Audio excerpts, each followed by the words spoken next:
कृष्णा। एक बार एक 8-9 साल का बच्चा समुद्र के किनारे अपने माता पिता के साथ टहल रहा था। तो एक बहुत बड़ी लहर आई और अपने साथ कई मछलियों को बहाती हुई ले आई और समुद्र के किनारे पटक दिया। तो बच्चा देख रहा था, वो फटाफट वहाँ से भाग करके मछलियों के पास आया और छोटी छोटी मछलियाँ जो उसके हाथ में आ सकती थी उनको उठा करके वो पानी में फेंकने लगा। तो उनके माता पिता देख रहे थे ये सब। वो बच्चे के पास आए, कहते बेटा, तो इतनी सारी मछलियाँ ये आई हैं, बाहर गिरी हैं, तो तुम कितनों को बचा लोगे? इतनी हज़ारों मछलियाँ हैं। तो उस बच्चे ने बहुत ही सुंदर जवाब दिया, कहता पिताजी, मैं अपनी कोशिश से जितनी मछलियाँ बचा सकता हूँ उतनी तो बचाऊँ।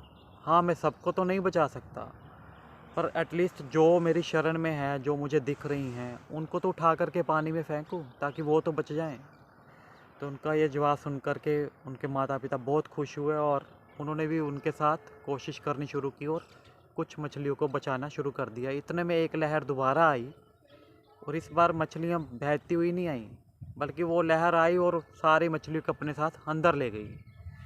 तो मतलब ये है कि उनके एफर्ट्स देख करके भगवान भी खुश हुए और भगवान ने सभी मछलियों को बचा लिया। तो इस कहानी में एक बहुत गहराई वाली बात छिपी हुई है।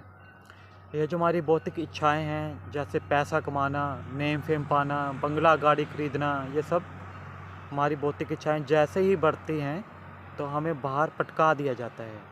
ये जो मछलियाँ हैं ना, जो बाहर पटकाई गई थी समुद्र किनारे पे, ये मछलियाँ हम ही हैं। जैसे हमारी इच्छाएं बढ़ती हैं, हमें इस दुखालय में जन्म मृत्यु के चक्कर में पटका दिया जाता है। और ये जो बच्चा है, ये हमारे आध्यात्मिक गुरु, हमारे शिक्षा गुरु, हमारे दीक्षा गुरु, ये हमें बचाने आते हैं।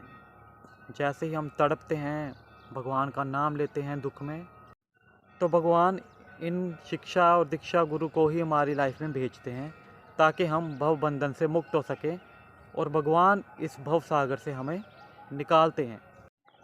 तो इस कहानी से हमें ये शिक्षा मिलती है, पहली ये कि हमें इन भौतिक इच्छाओं को ख़त्म करना होगा, अपने अंदर आध्यात्मिक इच्छाएं लेके आनी होगी ताकि हम जन्म मृत्यु से बाहर निकल सकें। और दूसरा ये, हमें ये नहीं सोचना कि इतनी बड़ी दुनिया है, सब लोग दुखी हैं, हम किस किस को बचाएंगे। नहीं, हमें बस उस बच्चे की तरह यही कोशिश करनी है कि हमारे संपर्क में जो भी आता है, एटलीस्ट हम उसको तो ज्ञान दें, उसको तो बचा पाएँ। और उससे भी पहले हम खुद को बचा पाएँ। अभी तो हम खुद ही जानवर हैं, हम खुद ही इंसान नहीं बने।